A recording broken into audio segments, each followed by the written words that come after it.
He walked into the courtroom, wearing a $5,000 bespoke suit, smirking at his new 24-year-old fiancée, completely convinced this hearing was just a formality.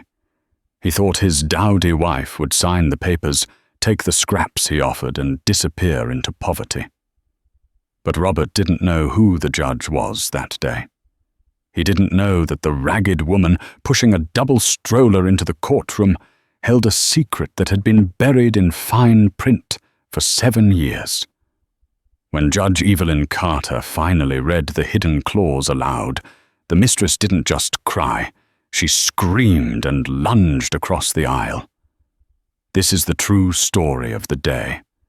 Arrogance met absolute karma. The radiator in the tiny one-bedroom apartment on 4th Street rattled and hissed, but no heat came out. Connor Jenkins pulled the threadbare wool blanket tighter around the twin carriers, tucking the edges in to shield 4-month-old Leo and Mia from the biting November draft. She looked at her reflection in the cracked hallway mirror. The dark circles under her hazel eyes were like bruises, evidence of 3 jobs and 0 sleep. Her hair, once a vibrant chestnut, was pulled back into a messy utilitarian bun. She wore a charcoal grey dress she had bought at a Goodwill 5 years ago. It was clean-pressed but clearly dated and slightly too loose on her gaunt frame. "It's okay, babies," she whispered, her voice cracking as she adjusted Mia's pink beanie. "Today is the scary day, but after today we'll know. We'll know if we're homeless," she thought, though she didn't say it aloud. Across town, in the sprawling, glass-walled penthouse of the chaotic but wealthy downtown district, the morning looked very different. Robert Jenkins stood before a floor-to-ceiling mirror, adjusting the Windsor knot of his silk tie. He looked good. At 45, he had the silver fox look that his new partner Tiffany LaRusso adored, or rather that Tiffany adored being seen with. "Rob, baby," Tiffany called out from the walk-in closet. She emerged wearing a white, tight-fitting designer dress that looked more appropriate for a cocktail party than a family court hearing. A massive diamond Robert's commitment ring to her glittered aggressively on her finger. "Do I really have to sit there while she cries? It's so depressingly boring." Robert laughed, a dry, barking sound. He checked his Rolex. "It won't take long, Tiff. Arthur promised me.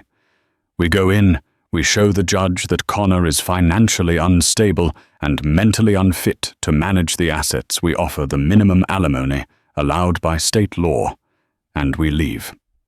I need you there to show the judge that I have a stable, supportive future household for the kids.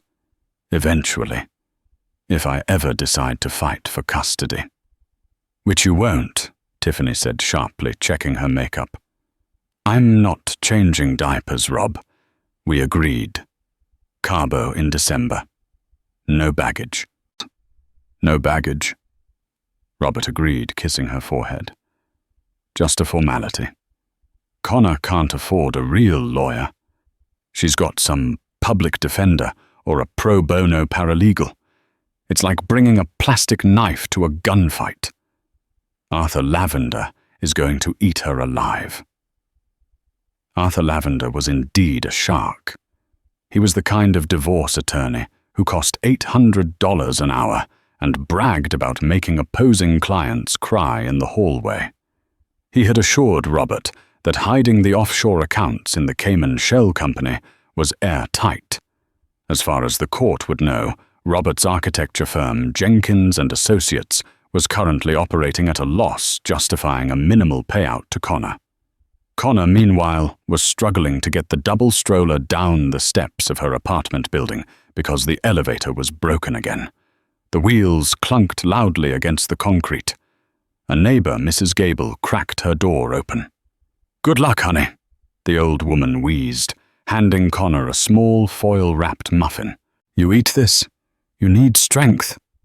Connor took it with a trembling hand. Thank you, Mrs. Gable. I just hope the judge listens. Just tell the truth, Mrs. Gable said. Truth has a way of coming out, even if it takes the scenic route. Connor wasn't so sure. She had spent the last 6 months watching Robert drain their joint accounts, cancel her credit cards, and spread rumors to their mutual friends that she was unstable and having a breakdown. She had no money for a forensic accountant. She had no money for a private investigator. All she had was a thick, disorganized stack of papers she had found in the bottom of a box in the garage 3 days before Robert kicked her out. And she had Catherine. Catherine O'Malley wasn't a high-powered attorney. She was a semi-retired contract lawyer who worked out of a shared office space above a bakery. Connor had met her at a free legal clinic at the library. Catherine wore oversized cardigans, smelled faintly of peppermint tea, and carried her files in a reusable canvas grocery bag. "We're going to be late," Connor muttered, checking her phone. The screen was cracked. 8:45 a.m. The hearing was at 9 o'clock. The bus was late. Of course it was. By the time Connor arrived at the courthouse, sweat was trickling down her back, despite the freezing cold. She had to undergo a humiliating search at the security checkpoint, where she had to take the twins out, fold the stroller, and pass the formula bottles through the X-ray. Inside courtroom 3, the atmosphere was already tense. The heavy oak doors of courtroom 3B swung open, and Connor stumbled in breathless, pushing the stroller. The wheels squeaked a high-pitched, rhythmic ree-ree-ree that cut through the silence of the room. Robert didn't even turn around.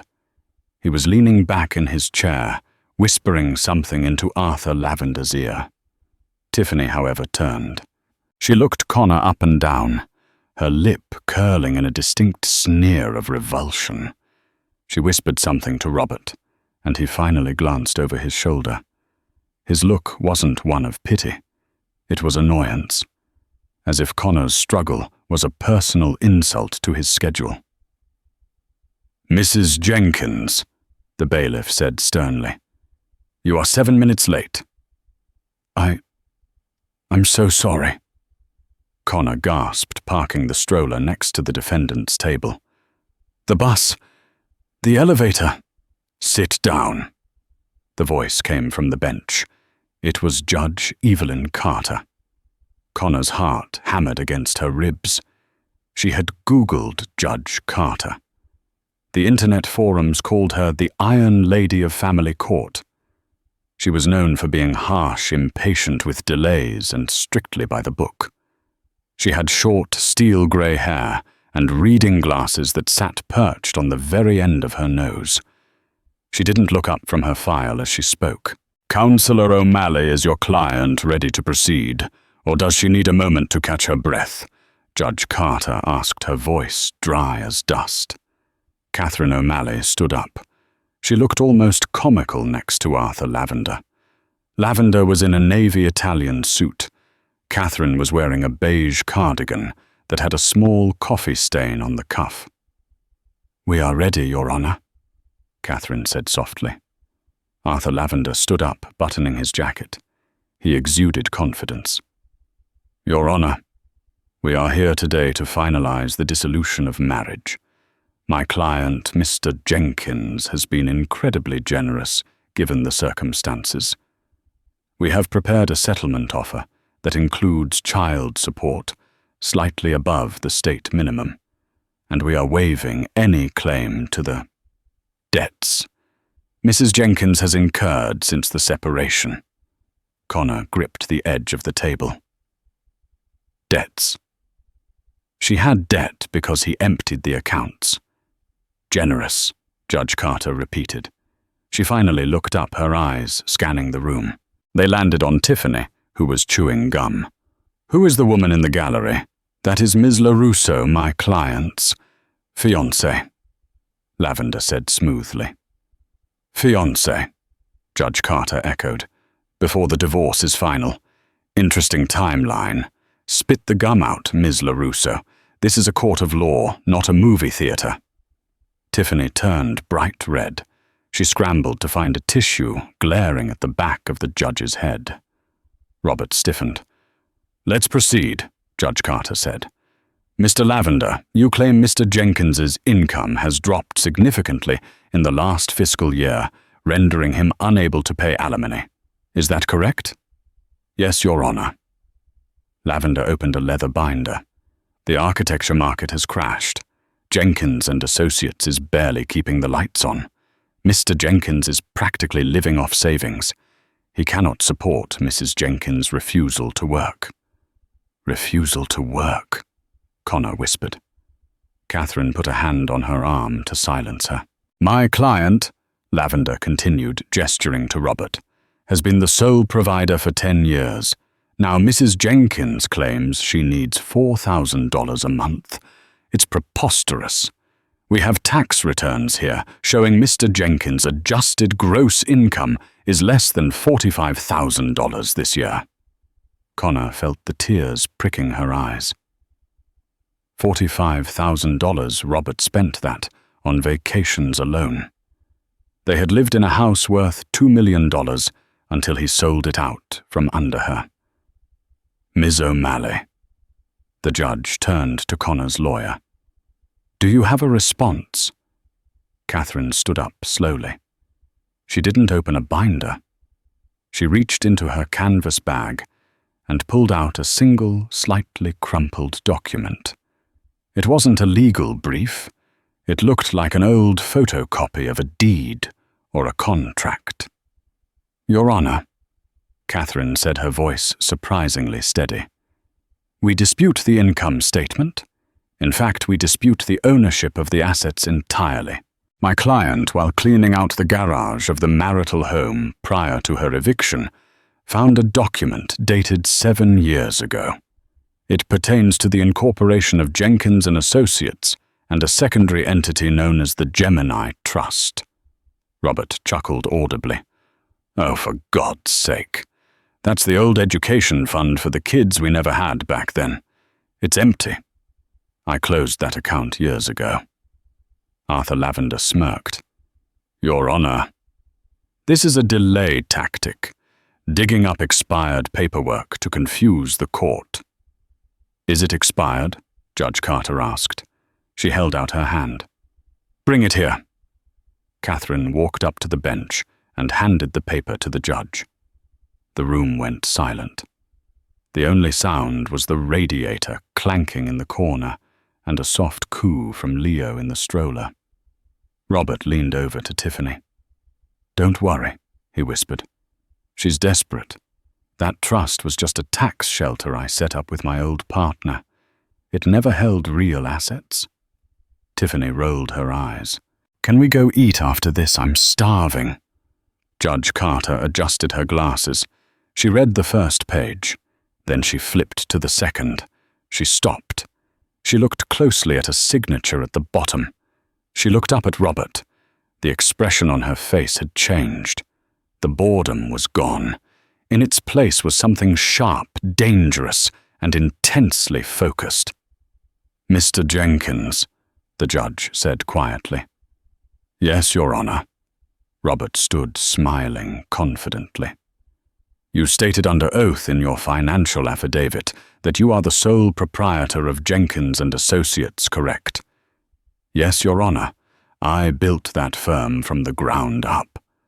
"And you stated that you have full control over all company assets, bank accounts, and intellectual property." "Absolutely." Judge Carter slowly lowered the paper. "Mr. Lavender, are you aware of the irrevocable Clause 14 regarding the transfer of ownership in the event of infidelity?" Arthur Lavender froze. I beg your pardon, Your Honor." Robert's smile faltered. "What clause? I never signed an infidelity clause." "That's a prenup thing." "We didn't have a prenup." "No." Judge Carter said, her voice rising slightly. This isn't a prenup, Mr. Jenkins. This is the corporate charter you signed 7 years ago to secure a business loan from your wife's late father. Did you forget where your seed money came from? Connor lifted her head. She remembered.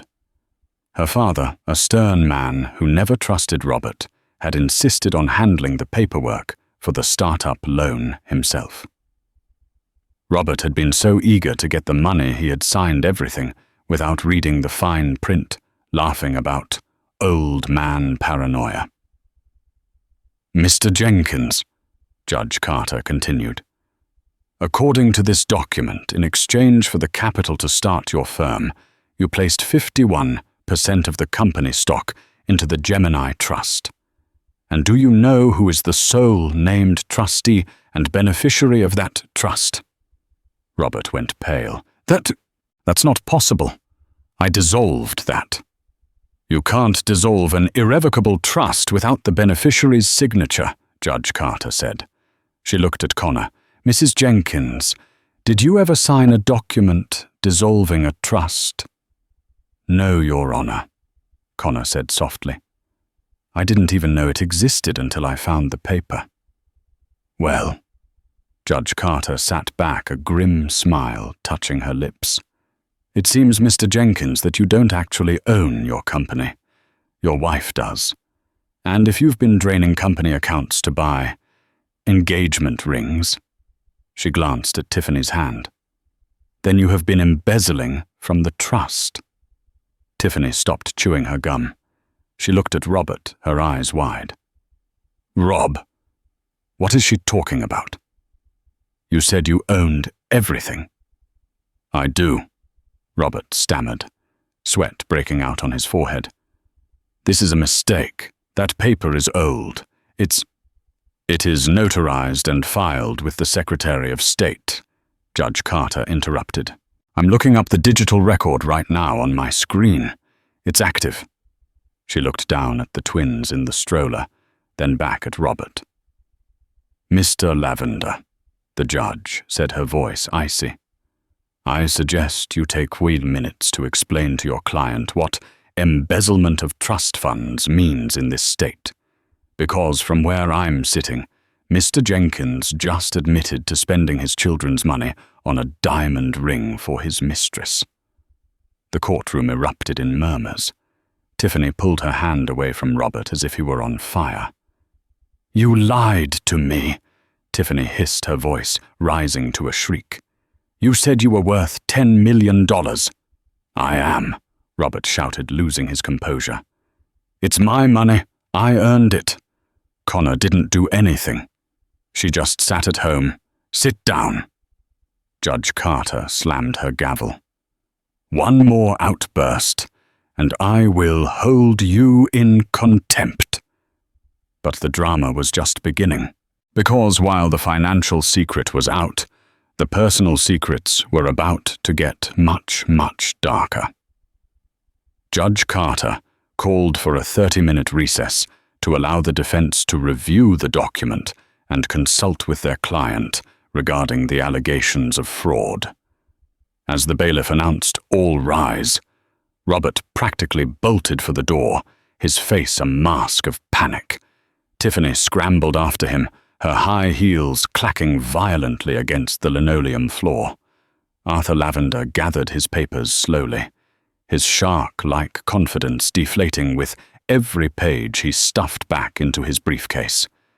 Connor remained seated for a moment. Her hands were shaking so hard she couldn't unbuckle the twins from the stroller. Take a breath, Connor, Catherine whispered, placing a warm hand on Connor's shoulder. You did it.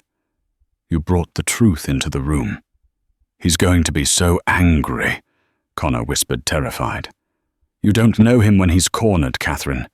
He destroys things. He can't destroy this, Catherine said firmly. That document is ironclad. Your father knew exactly what kind of man Robert was. He set a trap that took 7 years to spring, but it sprung. Out in the hallway, the scene was far less composed.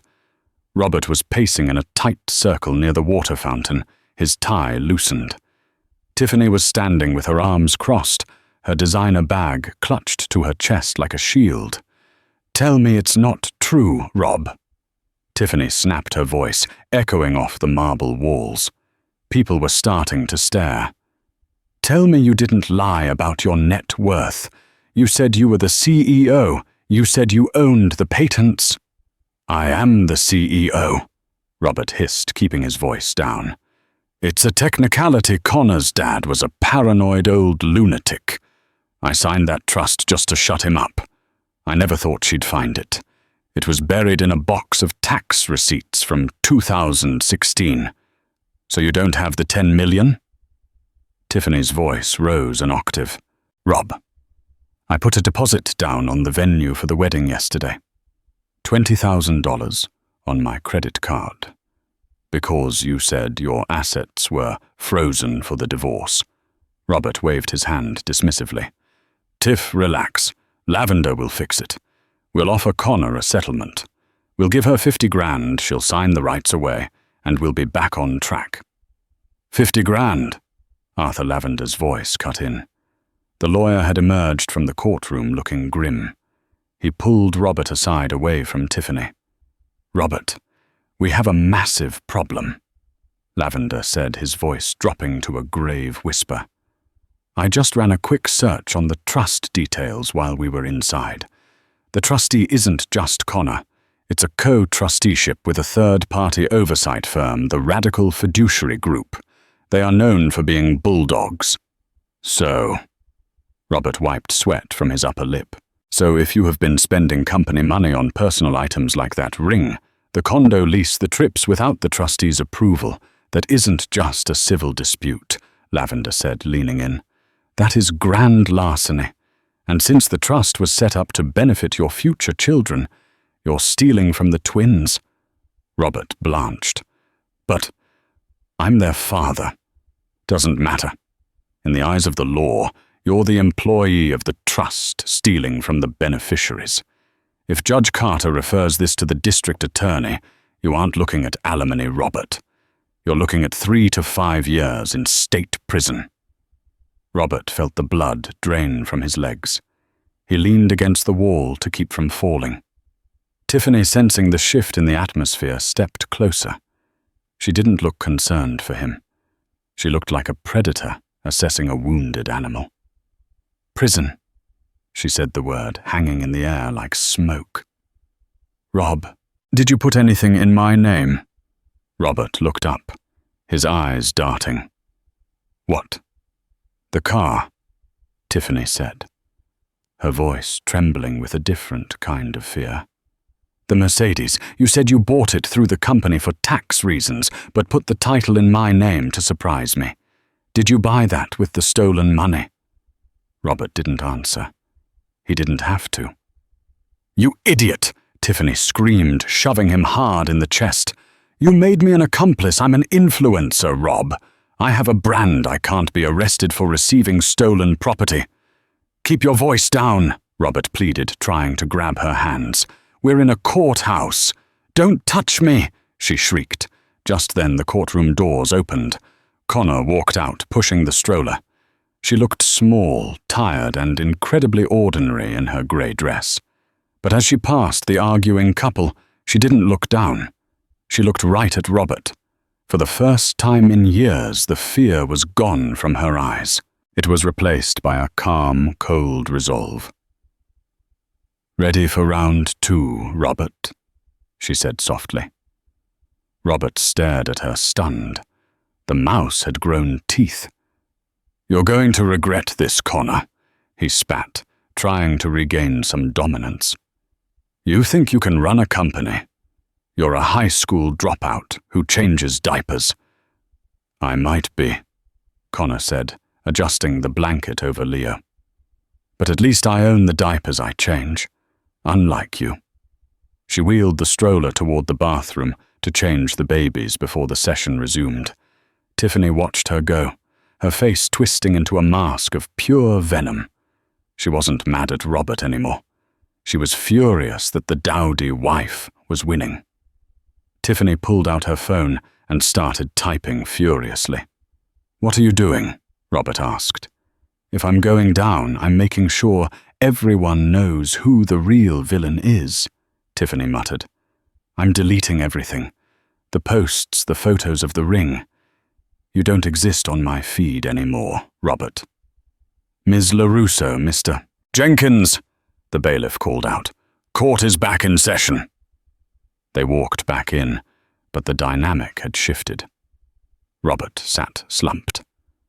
Tiffany sat at the far end of the bench, leaving a 3-foot gap between her and her fiancé. But Judge Carter wasn't done. The financial fraud was just the appetizer.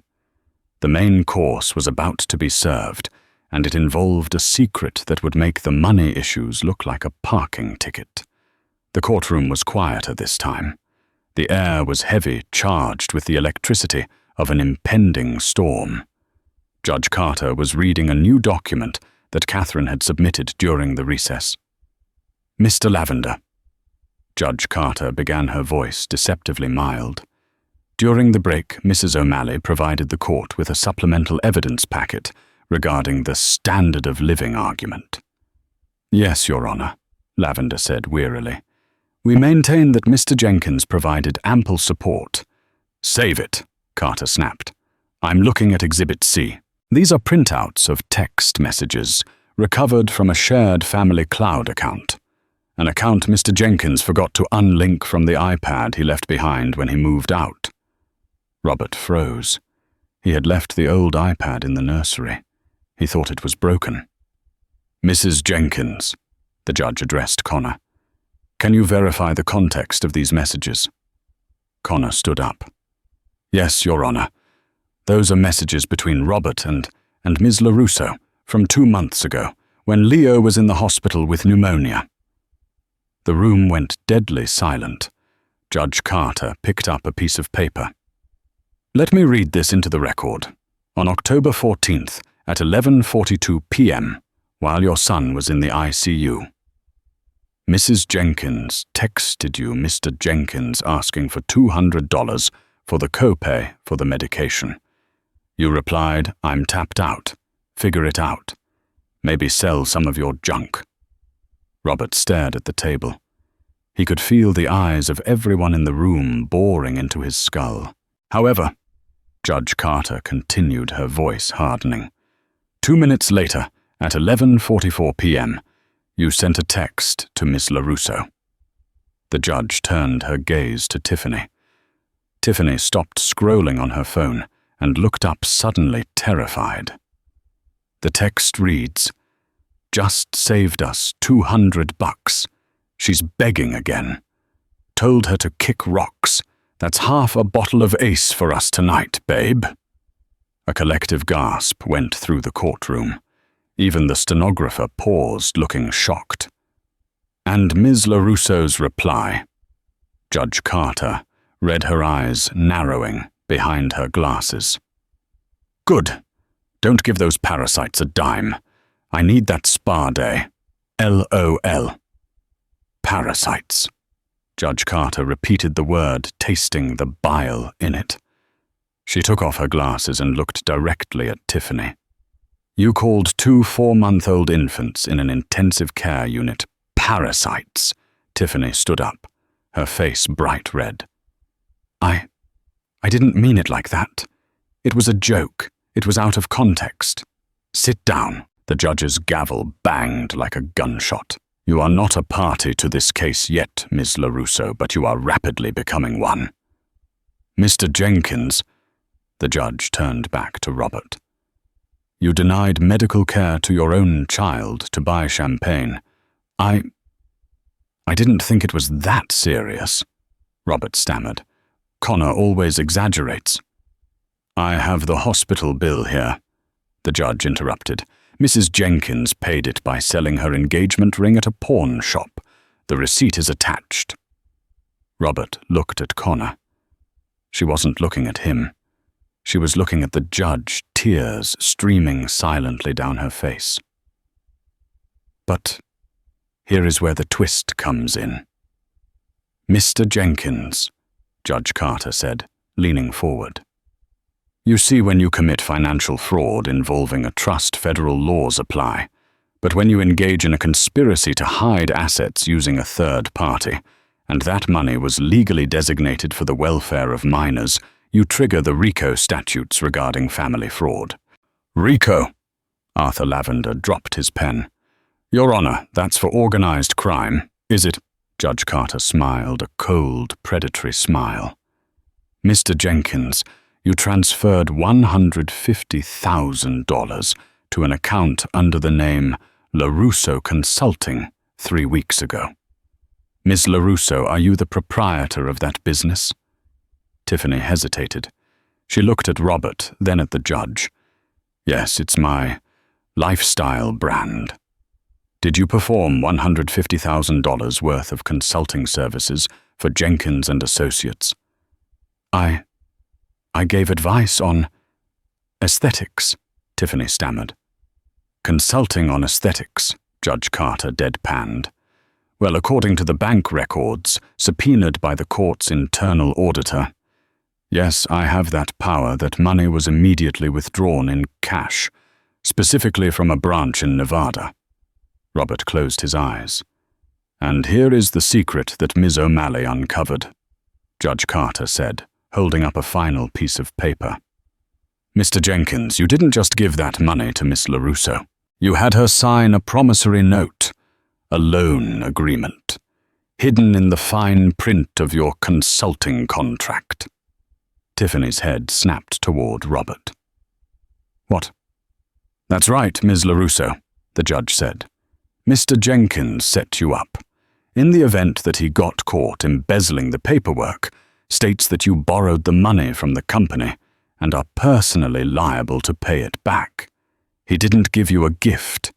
He gave you a $150,000 debt. The silence in the courtroom was absolute. Tiffany slowly turned to look at Robert. Her expression wasn't one of anger anymore. It was pure, unadulterated shock. You made me sign that paper. You said it was for tax deductions. Tiffany whispered, her voice trembling. You said it was to help me write off the car. I had to protect the firm, Robert muttered, not daring to look her in the eye. It was just insurance. I'm liable, Tiffany screamed. I have to pay back $150,000. I don't have that kind of money. I spent it on the wedding deposits. I spent it on the clothes. That is between you and the civil courts, Judge Carter said dismissively. But as of this moment, that money belongs to the trust, meaning it belongs to Mrs. Jenkins. Tiffany let out a sound that was half sob, half growl. She looked at Robert, sitting there in his expensive suit, the man who had promised her the world, and had instead handed her a felony and a mountain of debt. She lost it. You snake, Tiffany lunged. She didn't just slap him. She swung her heavy designer bag, the one with the heavy gold buckles, and connected squarely with the side of Robert's head. Crack! Order in the court. The bailiff rushed forward. Robert fell out of his chair, clutching his ear, blood trickling through his fingers. Tiffany was screaming, flailing, trying to kick him with her stilettos. You ruined me! You used me! I'll kill you! Get off him! The bailiff grabbed Tiffany by the arms. She was thrashing wildly, her perfect hair, now a bird's nest, her mascara running down her face. He called them parasites. She screamed at the judge, trying to deflect the boom as she was dragged backward. He made me say it. He said he hated them. He said he wished they'd never been born. So we could go to Europe. The courtroom was in chaos. Robert was groaning on the floor. Connor instinctively pulled the stroller back, shielding the twins from the violence. Bailiff, remove Ms. LaRusso and detain her for assault and contempt of court, Judge Carter yelled over the noise. As Tiffany was dragged out, kicking and screaming obscenities, Robert struggled to his knees. He looked up at the bench, dazed, holding his bleeding ear. He looked for sympathy. He looked for his lawyer.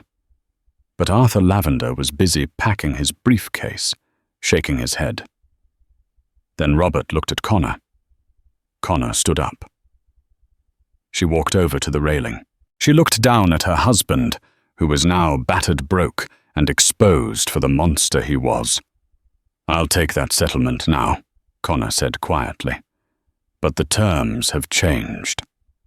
Judge Carter waited for the doors to close behind the screaming Mistress before settling back into her chair. She adjusted her robes. "Mr. Jenkins," the judge said, her voice calm again.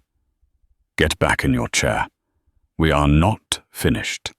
You still have to answer for the fraud, and I believe the district attorney has just entered the back of the room." Robert turned around. 2 men in suits were standing by the exit watching him. They weren't smiling. The nightmare for Robert Jenkins wasn't ending. It was just beginning. But for Connor, for the first time in years, the radiator in her heart felt like it was finally warming up. The bailiff had barely closed the door on Tiffany's screams when the atmosphere in courtroom 3B shifted from chaotic to clinical. Judge Evelyn Carter did not believe in wasting time. Robert Jenkins sat at the defendant's table, holding a wad of paper towels to his bleeding ear. He looked smaller now. The swagger, the expensive suit, the confident tilt of his chin, it had all evaporated, leaving behind a terrified man, realizing the walls were closing in. Arthur Lavender, his high-priced lawyer, was packing his briefcase with deliberate slowness. "Arthur," Robert whispered, his voice trembling. "What do we do? We need to counter-sue for assault, and the fraud charges. We can plead that down, right?" Lavender clicked the latches of his briefcase shut. He looked at Robert with a mixture of pity and professional disdain.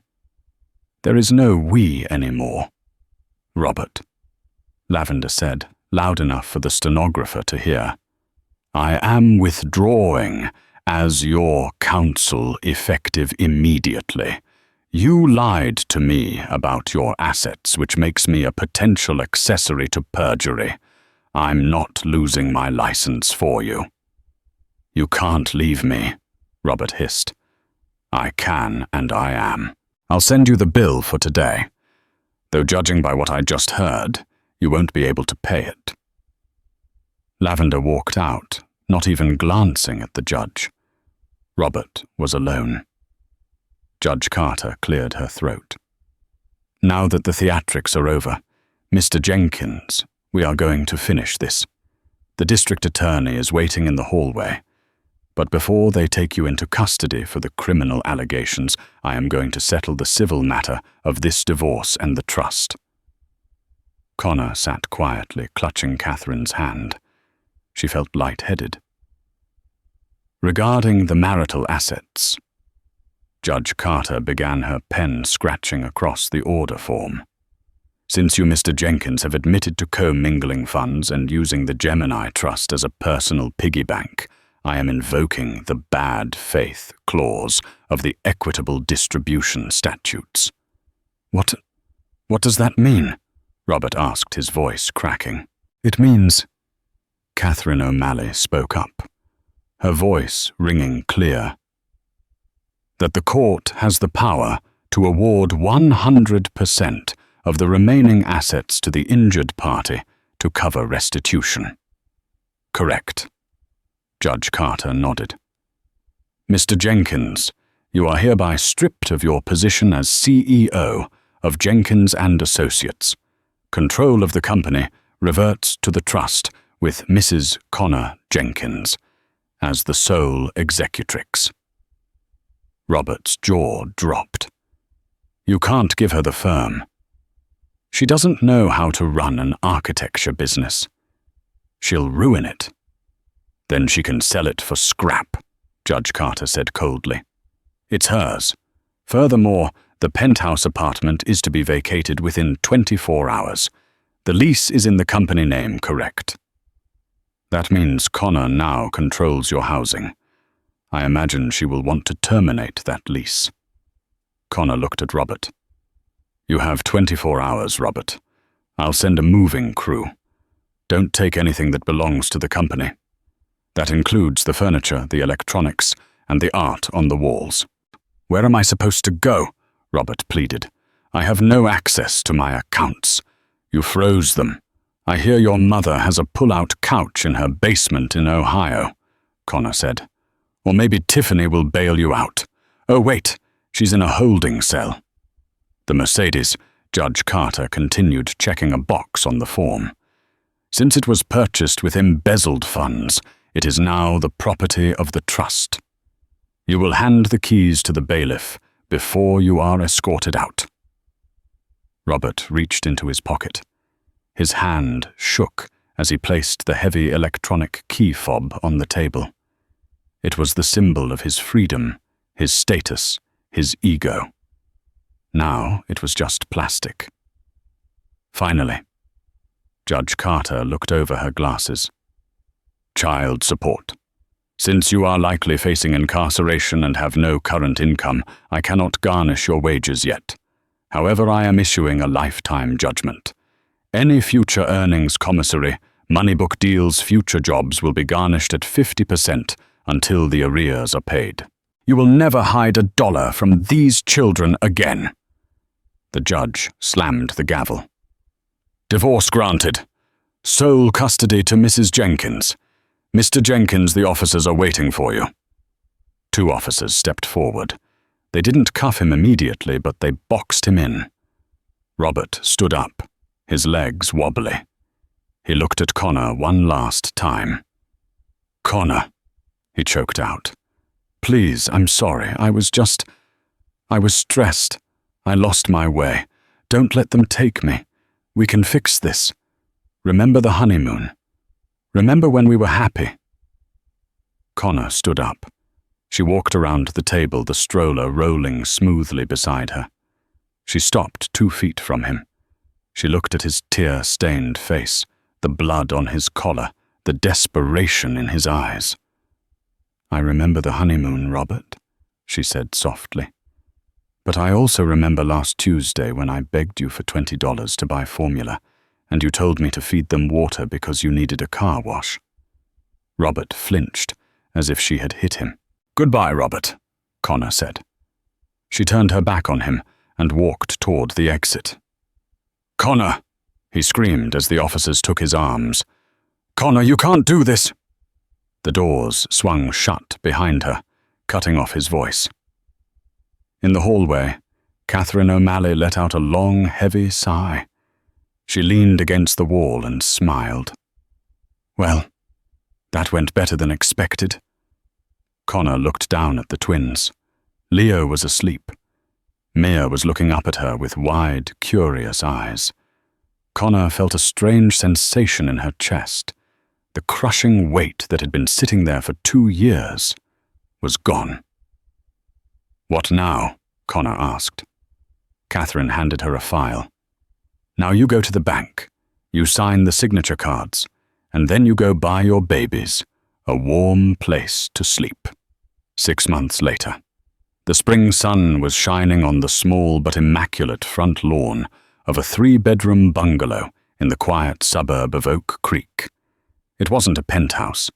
It didn't have floor-to-ceiling glass walls or a concierge, but it had a radiator that worked a backyard with a swing set and a kitchen that smelled like cinnamon and fresh coffee.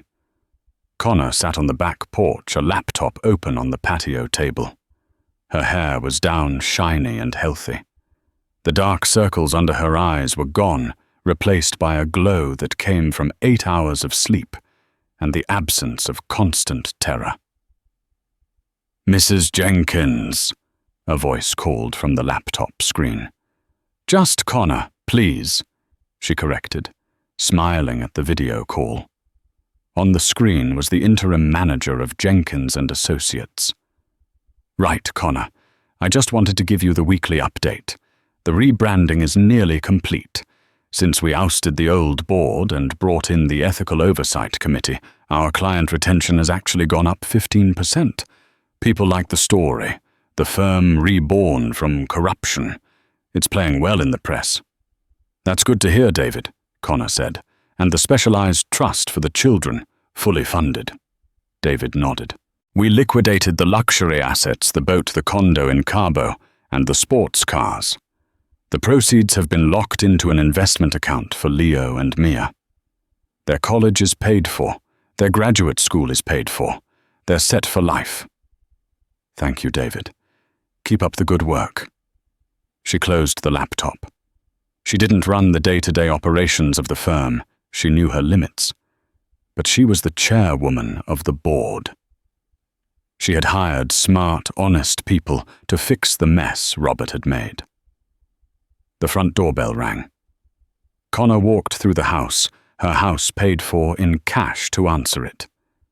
It was Mrs. Gable from the old apartment building. She was holding a Tupperware container. Mrs. Gable? Connor beamed, opening the door wide. I'm so glad the car service found you okay. Oh, honey, Mrs. Gable wheezed, stepping inside and looking around in awe. A Lincoln Town car. I felt like the Queen of England. And look at this place. It's a palace. It's home, Connor said, guiding her to the kitchen. Come, I have tea ready, and the twins are dying to see you. Connor had not forgotten the people who helped her when she had nothing. She had moved Mrs. Gable out of the drafty apartment building and into a senior living community just 5 minutes away, paying the difference in rent herself. As they sat drinking tea, Mrs. Gable patted Connor's hand. Did you hear about her? Connor paused. Tiffany. My nephew is a paralegal. Mrs. Gable lowered her voice conspiratorially. He says the LaRusso debt case was finalized. She had to declare bankruptcy. The court seized her inventory, all those purses and shoes she loved so much, sold them at auction to pay back the company. Connor took a sip of tea. She felt no joy in it, but she felt a sense of justice. She made her choices, Mrs. Gable. And she's working now, Mrs. Gable added. At the mall, at one of those kiosks that sells phone cases. My nephew saw her trying to hide behind the counter. Connor nodded slowly. I hope she learned something from it. I really do. And him? Mrs. Gable asked gently. Connor looked out the window to where Leo and Mia were rolling on a playmat in the sun. I haven't seen him since the hearing, Connor said. He's in the state facility in Verona. Fraud, embezzlement, tax evasion. He got 4 years. Have you told the children? They're babies, Mrs. Gable. They don't know. Connor sighed. But I received a letter yesterday from the prison chaplain. Robert wants a visit. Mrs. Gable frowned. You don't have to go, you know. You owe that man nothing. I know, Connor said firmly. I don't owe him a thing. But I owe it to myself to close the book. I need to make sure the ghost is really gone. The Verona Correctional Facility did not look like the places Robert Jenkins used to frequent. It sat on a flat, desolate stretch of land, 2 hours from the city, surrounded by double rows of chain-link fencing, topped with razor wire that glinted sharply in the afternoon sun. Connor checked her reflection in the rearview mirror of her new car, a sensible, safe Volvo SUV that she had paid for in full. She didn't look like the woman who had stumbled into court 6 months ago. That woman had been grey, hollowed out by exhaustion, wearing a dress that hung on her like a shroud. The woman in the mirror today wore a tailored navy blazer, her chestnut hair blown out in soft waves, her skin glowing with the vitality of a life reclaimed. Are you sure you want to do this? Mrs. Gable asked from the passenger seat. The older woman was knitting a yellow scarf, her presence a grounding anchor for Connor. I'm sure, Connor said, though her grip on the steering wheel was tight. It's not for him. It's for me. I need to see that the monster is really in a cage. The process to get inside was dehumanizing, a stark contrast to the life Connor now led. She had to surrender her phone, her keys, and her purse. She was patted down by a guard who looked bored. She walked through a series of heavy steel doors that slammed shut with a finality that made her bones vibrate. Clang, clang, clang. The visitation room smelled of industrial bleach and stale sweat. It was a long, sterile hall, divided by a thick wall of reinforced plexiglass. On one side sat the families, mothers, crying girlfriends looking anxious, children looking confused. On the other side sat the men in orange. Connor sat down at station 14. She placed her hands on the cold counter and waited. 5 minutes later, the door on the other side buzzed open. When Robert Jenkins walked in, Connor almost didn't recognize him. The Robert she had married was a man of vanity. He spent thousands on facials, haircuts, and Italian suits. He was the silver fox who commanded rooms. The man shuffling toward the chair was a ghost. His hair was shaved close to his scalp, revealing the uneven shape of his skull. His skin was pasty, the color of wet dough, and he had lost at least 30 pounds. The orange jumpsuit hung off his shoulders, making him look frail, almost elderly. He sat down heavily. He didn't pick up the phone immediately. He just stared at her through the scratched glass. His eyes, once arrogant and piercing, were darting around nervously, checking the guards, checking the other inmates. Connor picked up the black receiver. "Hello, Robert." Robert flinched, then slowly reached for his own phone. He held it to his ear with a hand that trembled slightly. "Connor," he rasped.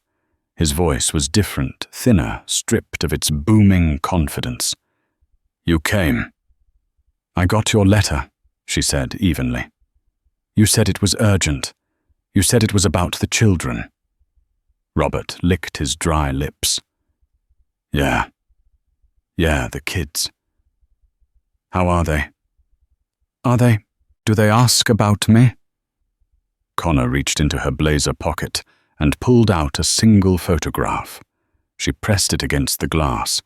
It was a picture of Leo and Mia at the park, sitting in a pile of autumn leaves, their faces bright with laughter. They looked healthy, happy and expensive, wearing matching boutique coats that Robert never would have paid for. "They are walking," Connor said, her voice devoid of cruelty, but also devoid of warmth. "Leo is saying his first words. Mia is fearless. She climbs everything." Robert stared at the photo, a hunger in his eyes that was painful to watch. He pressed his palm against the glass, trying to touch the image. "They look rich," he whispered. "You dressed them like rich kids." "I dressed them like children who are loved," Connor corrected, pulling the photo back. "They don't ask about you, Robert. They don't know you exist." Robert's face twisted. A flash of his old anger tried to surface, but it was weak, suffocated by his reality. "I'm their father. You can't erase me." "I didn't have to," Connor said. "You erased yourself when you chose Tiffany and a bottle of Ace of Spades over their antibiotics. You erased yourself when you stole their trust fund to buy a sports car." Robert winced. He looked down at the metal counter. "I've had time to think, Connor. Too much time. I know I messed up. I got greedy. I got lost. But I can fix it. When I get out, you have 3.5 years left, Robert." She interrupted. "I can get out early, on good behavior," he insisted, his voice rising, desperate. "I can rebuild the firm." "How is the firm? Is it under? Did you sell it off?" He asked it with a strange mix of hope and dread. He wanted it to be failing. He needed to believe that Jenkins and Associates couldn't survive without his genius. Connor offered a small, cool smile. Actually, that's one of the things I wanted to tell you. We didn't sell it. We rebranded. We brought in an ethical oversight committee. We recovered the assets you hid in the Cayman Islands. Revenue is up 20% this quarter. Robert's mouth fell open. What? It turns out, Connor continued, leaning in slightly, that clients prefer architects who aren't embezzling their fees. The redemption story of the firm has been very good for marketing. I'm the chairwoman of the board now, Robert. The color drained from his face completely. The last shred of his ego, the belief that he was the indispensable provider, shattered. You're running my company. My company, she corrected gently. The court gave it to me. Remember? Robert slumped back in his chair. He looked defeated, small and pathetic. He looked around the room again, his anxiety spiking. He leaned closer to the glass, his breath fogging it up. Connor, listen. He whispered, his eyes pleading. I'm happy for you, really, but I'm in a bad spot here. It's not like white-collar prison in the movies. There are guys in here. I owe some people. For protection. For things. Connor watched him, her expression unreadable. What are you asking, Robert?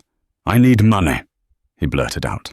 I need you to put money on my commissary books. Just a few thousand. It's nothing to you now. You're rich, you have the firm, the house, the trust I'm eating. Slop. Connor, I'm scared to sleep. Please, for the sake of what we used to be. Help me. Connor looked at the man who had once promised to take care of her forever. She thought about the night she sat on the bathroom floor, counting pennies to buy diapers, while he was at a hotel with his mistress. She thought about the text message. Tell her to kick rocks. She felt a strange sensation. It wasn't anger. It wasn't hate. It was indifference. The radiator in her heart that had been broken for so long was finally fixed, but he wasn't the one keeping it warm. She was. Connor stood up. She smoothed the front of her blazer. Where are you going? Robert panicked, slamming his hand against the glass. Connor, don't walk away. I need this. I'm desperate. Connor picked up the receiver one last time. I can't help you, Robert, she said, her voice crystal clear through the line. Why not? You have millions, he screamed, tears streaming down his face. It's $200. I just need $200 for the week. Connor paused. The number hung in the air. $200. The exact amount he had denied his son for medicine. She looked him dead in the eye, and for a second, Robert saw the steel that Judge Carter had seen. I checked the budget, Robert, she said, repeating the words he had once spat at her. And honestly, I'm tapped out. Robert froze. Figure it out, Connor said, delivering the final blow. Maybe sell some of your junk. She hung up the phone. No, Robert screamed, his voice muffled by the glass as he dropped the receiver. Connor. You can't leave me here, Connor. He was pounding on the plexiglass, now drawing the attention of the guards. Two large officers moved in, grabbing Robert by the arms. He struggled, screaming her name, a chaotic mess of orange fabric and regret. Connor didn't look back. She walked out of the visitation room, through the heavy steel doors, and down the long corridor. With every step she felt lighter. The ghost that had haunted her, the voice that told her she was worthless, dowdy, and dependent, was locked in a cage behind her. She pushed open the exit door and stepped into the blinding afternoon sun. The air tasted sweet. She walked to the Volvo and opened the door. Mrs. Gable looked up from her knitting. "Well?" the old woman asked, studying Connor's face. "Did you get what you needed?" Connor put the car in gear. She looked at the prison one last time, a grey blot on the landscape shrinking in her rearview mirror. "Yes," Connor said, a genuine smile breaking across her face. "I got closure." "And him?" Mrs. Gable asked. "He's exactly where he belongs," Connor said. She turned onto the main highway, heading back toward the city, toward the firm, toward her children, and toward a future that was finally wonderfully her own. And that is how Connor Jenkins turned her husband's greed into her own salvation. Robert thought he could discard his family like an old receipt, but he forgot that in a court of law, the truth is the only currency that matters. He ended up with a prison cell. His mistress ended up bankrupt, and the poor wife ended up owning the empire. It's a brutal reminder. Be careful who you step on your way up, because they might be the ones holding the ladder when you fall. If you enjoyed this story of absolute karma, please hit that like button. It really helps the channel grow. And if you want more stories about secrets, betrayal, and justice served, cold subscribe and turn on the notification bell so you never miss a video. What do you think? Did Robert deserve a second chance, or was Connor right to walk away? Let me know in the comments below. Thanks for watching, and I'll see you in the next story.